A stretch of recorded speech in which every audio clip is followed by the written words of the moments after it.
ខ្ញុំត្រូវបានបរិសម្នាក់នៅក្នុងភូមិនេះបោកប្រាស់ស្រឡាញ់គេសន្យាថានឹងចូលស្ដីដណ្ដឹងរូបខ្ញុំប៉ុន្តែចុងក្រោយលុះត្រឡប់មកដល់ភូមិវិញគេបែរជាលួចនាំខ្ញុំមកទីនេះរួចច្របាច់កសម្លាប់ខ្ញុំយ៉ាងរហោឋានដើម្បីទៅរៀបការជាមួយកូនស្រីមេភូមិដ៏មានទ្រព្យសម្បត្តិសុភ័ក្រឮហើយក៏មានចិត្តអាណិតអាសូរនិងខឹងសម្បារយ៉ាងខ្លាំងគេក៏ពោលថានាងកុំយំអីតើប្រុសម្នាក់នោះជានរណាចូលប្រាប់ឈ្មោះខ្ញុំមកខ្ញុំនឹងជួយរកយុត្តិធម៌ជូននាងឲ្យខានតែបានខ្មោចស្រីក្រមុំលើកដៃដ៏ញ័រទៅត្រើតចង្អុលសម្ដៅទៅរកផ្ទះឈើធំប្រណិតមួយដែលស្ថិតនៅចំកណ្ដាលភូមិសុភ័ក្រក្រឡេកមើលទៅតាមម្រាមដៃរបស់នាងមួយរំពេចនោះបេះដូងរបស់គេស្រាប់តែធ្លាក់ដល់បាតជើងមុខរបស់គេប្រែជាស្លេកគ្មានឈាមមួយដំណក់ព្រោះផ្ទះធំនោះគឺជាផ្ទះរបស់គ្រួសារគេផ្ទាល់ហើយបរិសដែលបានសម្លាប់ផ្កាគឺជានរណាផ្សេងឡើយគឺជាបងប្រុសបង្កើតរបស់សុភ័ក្រផ្ទាល់តែម្ដងសួស្តីប្រិយមិត្តអ្នកស្ដាប់និងអ្នកទស្សនាទាំងអស់គ្នាសូមស្វាគមន៍មកកាន់វីដេអូថ្មីរបស់ Channel សំបុកនិទាន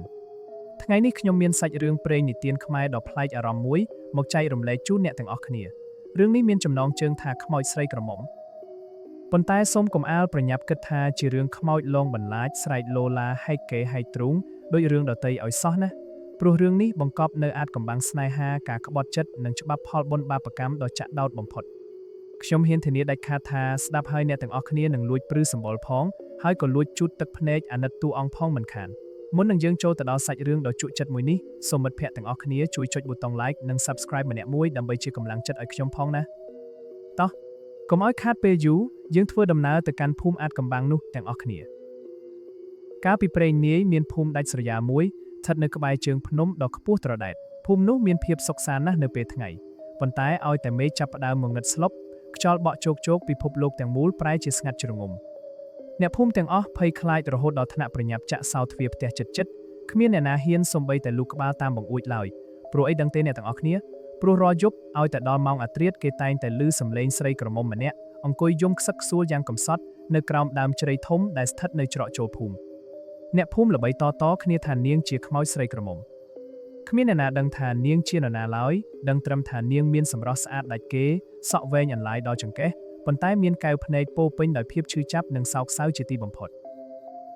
ត្រង់ចំណុចនេះខ្ញុំសូមពន្យល់បន្តិចណាមនុស្សយើងធម្មតាបើមិនមានរឿងអយុត្តិធម៌ខ្លាំងឬមានវិបដិសារីធំធេងក្នុងឆាកជីវិតទេគឺប្រលឹងមិនចងកម្មចងពីរហូតដល់មិនព្រមទៅចាប់ជាតិហើយមកអង្គុយយំរាល់យប់បែបនេះឡើយចុះអ្នកទស្សនាវិញយល់បែបណាដែរបើសិនជាផ្ទះរបស់អ្នកទាំងអស់គ្នានៅក្បែរដើមជ្រៃធំនោះតើហ៊ានដើរចេញមកមើលអត់ comment ប្រាប់ខ្ញុំលេងមើលបើសម្រាប់ខ្ញុំវិញដឹងតែភួយដណ្ដប់ក្បាលតាំងពីក្បាលប្រលប់ហើយតោះកុំលេងសើចច្រើនមកតាមដានសាច់រឿងយើងបន្តនៅក្នុងភូមិនោះដែរមានបុរសកំលោះម្នាក់ឈ្មោះសុភ័ក្រជាមនុស្សចរិតរឹងមាំដាច់ចិត្តនិងមិនចេះជឿឬខ្លាចរឿងខ្មោចព្រាយបិសាចឡើយគេតែងតែគិតថាសម្លេងយំនោះអាចជាសម្លេងសត្វយំឬជាការភ័ន្តច្រឡំរបស់អ្នកភូមិតែប៉ុណ្ណោះយប់មួយសុភ័ក្រត្រូវធ្វើដំណើរត្រឡប់មកពីខេត្តវិញទាំងយប់អាធ្រាត្រមេឃយប់ងងឹតឈឹងគ្មានពន្លឺព្រះច័ន្ទសូម្បីតែបន្តិចពេលគេដើរមកដល់ក្បែរដើមជ្រៃធំស្រាប់តែមានខ្យល់ត្រជាក់មួយបក់មកកាត់មុខធ្វើឲ្យគេព្រឺសម្បុរខ្ញាក់ភ្លាមនោះសំឡេងយំខ្សឹកខ្សួលដែលល្បីតគ្នានោះក៏បន្លឺឡើងចំពីមុខគេតែម្ដងសុភ័ក្រឈប់ត្រឹងគេបើកភ្នែកធំសម្លឹងទៅក្រោមដើមជ្រៃនៅទីនោះមានស្រីក្រមុំម្នាក់កំពុងអង្គុយអោបជង្គង់យំសម្រស់របស់នាងស្អាតប្លែកខុសពីមនុស្សលោកខ្លាំងណាស់ស្បែកសស្អាតដូចព្រះច័ន្ទប៉ុន្តែខ្លួនរបស់នាងហាក់ដូចជាថ្លាថ្លាយនិងមានចំហាយត្រជាក់ដូចទឹកកកបើជាអ្នកផ្សេងដឹងតែរត់លេចនោមបាត់ហើយមែនទេអ្នកទាំងអស់គ្នាប៉ុន្តែសុភ័ក្រមិនរត់ឡើយគេចិត្តខ្លាំងណាស់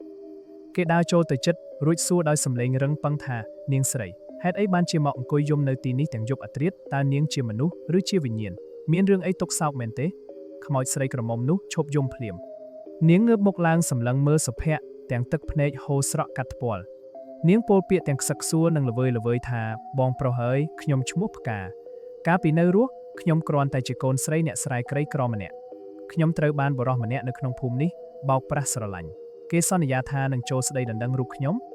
ំប៉ុន្តែចុងក្រោយលុះត្រឡប់មកដល់ភូមិវិញគេបែរជាលួចនាំខ្ញុំមកទីនេះរួចច្របាច់កសម្លាប់ខ្ញុំយ៉ាងរហោឋានដើម្បីទៅរៀបការជាមួយកូនស្រីមេភូមិដ៏មានទ្រព្យសម្បត្តិអូស្ដាប់ដល់ត្រង់នេះខ្ញុំពិតជាក្តៅស្លឹកត្រចៀកជំនួសតែម្ដងអ្នកទាំងអស់គ្នាអើយមនុស្សប្រុសប្រភេទណាដែលលោភលន់ចង់បានទ្រព្យសម្បត្តិរហូតដល់ហ៊ានសម្លាប់មនុស្សស្រីដែលស្រឡាញ់ខ្លួនស្មោះស្ម័គ្របែបនេះចរិតបែបនេះសាហាវជាងខ្មោចទៅទៀតមែនទេមកស្ដាប់រឿងយើងបន្តខ្មោចស្រីក្រមុំឈ្មោះផ្កាបានយំរៀបរាប់ទាំងកំហឹងនិងភាពឈឺចាប់ថាវិញ្ញាណរបស់ខ្ញុំមិនអាចទៅចាប់ជាតិបានទេព្រោះសពរបស់ខ្ញុំត្រូវគេយកទៅកប់លាក់នៅក្នុងរណ្ដៅជ្រៅក្បែរជើងភ្នំ ខ្ញុំគ្មានសាច់ញាតិណាដឹងឡើយ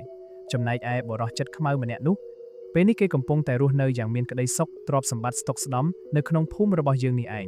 សុភ័ក្រឮហើយក៏មានចិត្តអាណិតអាសូរនិងខឹងសម្បារយ៉ាងខ្លាំង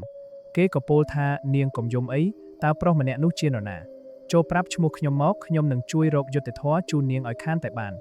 ខ្មោចស្រីក្រមុំលើកដៃដ៏ញ័រទៅត្រើតចង្អុលសម្ដៅទៅរកផ្ទះឈើធំប្រណិតមួយដែលស្ថិតនៅចំកណ្ដាលភូមិសុភ័ក្រក្រឡេកមើលទៅតាមម្រាមដៃរបស់នាងមួយរំពេចនោះបេះដូងរបស់គេស្រាប់តែធ្លាក់ដល់បាតជើងមុខរបស់គេប្រែជាស្លេកគ្មានឈាមមួយដំណក់ព្រោះផ្ទះធំនោះគឺជាផ្ទះរបស់គ្រួសារគេផ្ទាល់ហើយបរិសដែលបានសម្លាប់ផ្កាគឺជានរណាផ្សេងឡើយគឺជាបងប្រុសបង្កើតរបស់សុភ័ក្រផ្ទាល់តែម្ដង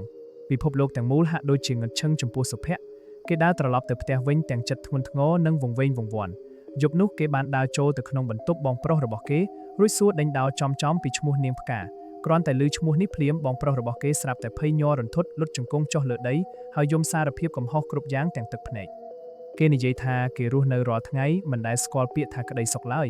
រាល់យប់ឲ្យតែឮសំឡេងខ្យល់បក់គេតែងតែឮសំឡេងយំរបស់ផ្កាតាមលងបន្លាចក្នុងខួរក្បាលរបស់គេជានិច្ចវាជាទារុណកម្មផ្លូវចិត្តដ៏ធ្ងន់ធ្ងរដែលជាផលវិបាកនៃការដឹងខុសព្រឹកឡើងសុភ័ក្របានសម្រេចចិត្តយ៉ាងដាច់ខាតគេបាននាំអ្នកភូមិលោកអាចារ្យនិងបងប្រុសបង្កើតរបស់គេដើរទៅកាន់ជើងភ្នំដើម្បីគាស់យកសពរបស់ផ្កាឡើងមកពួកគេបានរៀបចំពិធីបុណ្យបូជាសពតាមប្រពៃណីព្រះពុទ្ធសាសនាយ៉ាងត្រឹមត្រូវដើម្បីឧទ្ទិសកុសលជូននាងនៅចំពោះមុខភ្នក់ភ្លើងដែលកំពុងឆេះសន្ធោសន្ធៅវិញ្ញាណរបស់ខ្មោចស្រីក្រមុំបានលេចរូបរាងឡើងវិញយ៉ាងច្បាស់ប៉ុន្តែលើកនេះនាងលែងយំទៀតហើយនាងមានមុខមាត់ស្រស់ថ្លានិងមានស្នាមញញឹមយ៉ាងទន់ភ្លន់សម្លឹងមើលមកសុភ័ក្រនាងពោលពាក្យជាលើកចុងក្រោយថាអរគុណបងប្រុសហើយដែលមានចិត្តធម៌ជួយដោះលែងព្រលឹងខ្ញុំឲ្យមានសេរីភាពចំណែកបងប្រុសរបស់បងទោះបីជាច្បាប់មនុស្សលោកមិនបានដាក់ទោសតែបាបកម្មដែលគេបានធ្វើវានឹងតាមលងបន្លាចបេះដូងនិងចិត្តគំនិតរបស់គេឲ្យរស់នៅដូចស្លាប់ពេញមួយជីវិតនេះហើយនិយាយរួចវិញ្ញាណរបស់ខ្មោចស្រីក្រមុំក៏រលាយបាត់ទៅក្នុងពន្លឺព្រះអាទិត្យទៅចាប់ជាតិយ៉ាងមានសេចក្តីសុខបាទប្រិយមិត្តអ្នកស្ដាប់ទាំងអស់គ្នាសាច់រឿងព្រេងនិទានខ្មោចស្រីក្រមុំត្រូវបានបញ្ចប់ទៅទាំងការផ្ដល់នូវពុទ្ធិនិងការអប់រំដាស់តឿនចិត្តយ៉ាងជ្រាលជ្រៅរឿងនេះចង់បង្ហាញយើងគ្រប់គ្នាថាអ្វីដែលគួរឲ្យខ្លាចបំផុតនៅលើโลกនេះមិនមែនជាខ្មោចព្រាយបិសាចឡើយគឺចិត្តគំនិតដ៏លោភលន់ឈ្នានីសនិងសាហាវឃោរឃៅរបស់មនុស្សរស់ទៅវិញទេហើយច្បាប់ផលបុណ្យបាបកម្មគឺពិតជាមានមែនធ្វើអ្វីដឹងតែបាននឹងគ្មានអ្នកណាអាចរត់គេចផុតពីស្រមោលនៃបាបកម្មរបស់ខ្លួនឯងបានឡើយតើអ្នកទាំងអស់គ្នាយល់យ៉ាងណាដែរចំពោះសាច់រឿងនិងការសម្រេចចិត្តរបស់សុភ័ក្រក្នុងរឿងមួយនេះសូមជួយ comment មតិយោបល់របស់អ្នកនៅខាងក្រោមវីដេអូនេះឲ្យខ្ញុំបានដឹងផងណាបើសិនជាចូលចិត្តសាច់រឿងប្លែកៗមានន័យបែបនេះកុំភ្លេចចុច like share និង subscribe channel របស់យើងម្នាក់មួយផងសម្រាប់ពេលនេះខ្ញុំបាទសូមអរគុណនិងសូមជម្រាបលា